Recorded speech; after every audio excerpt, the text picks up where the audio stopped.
With two elections coming in this calendar year, a new grassroots group is hoping to inspire some new candidates to enter the fray. The Source caught up with a Better Niagara at the first of 3 workshops held to both encourage and help prospective candidates prepare for the October 22nd municipal election.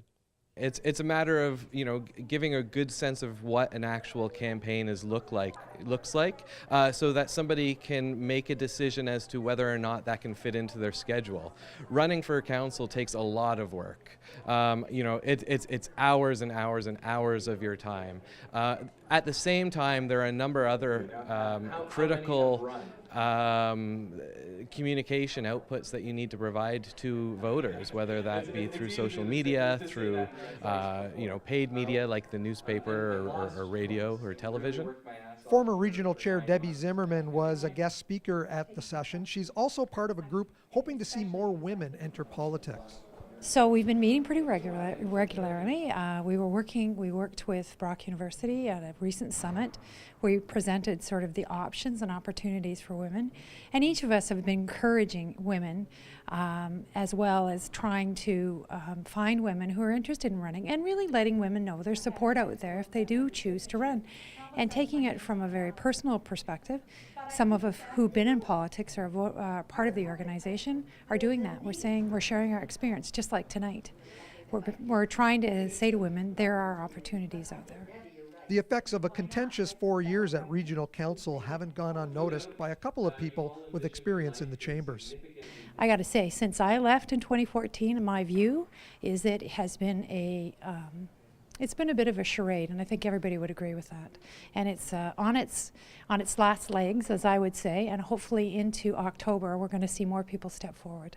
But it is a bit of a ruckus time at the region, unfortunately. I think people expect that the business of the region flows very, very smoothly, and often it doesn't. Some regional councillors have tried to get involved in local issues, Pelham issues, purchase of land, development charges from the town, those kind of things, and so it's been a bit ruckus that way. Niagara is going to elect the regional chair at large for the very first time. How do you feel about that? I think that is long overdue. It is a very daunting task. It is 4 federal and provincial ridings, so the campaign will be large, it'll be political, and it'll be expensive. Council's behavior was also on the mind of Haley Bateman. She made headlines after a recent appearance at Regional Council and is now considering a run of her own. What do you hope to get out of tonight's session? Just a lot of information to see, what the greatest part of all of this, there's always an upside to, troubling things. And the greatest thing is to meet so many citizens who really, really care about this community, care about the region as a whole. And there's so many different levels of care, right? We've got a lot of MPCA and people caring about the environment. We've got people, trying to get our councillors to, treat citizens with respect and move agendas forward. And it's just been great to see so many people coming together, ad hoc. They're just rallying, and it's really impressive to see, and that's something that I'm really enjoying being a part of. There's been a lot of talk about, let's say, the circus of regional politics and municipal politics here in Niagara over the last 3.5 years. Is that something that has prompted you to step up and, as you say, try to get better candidates?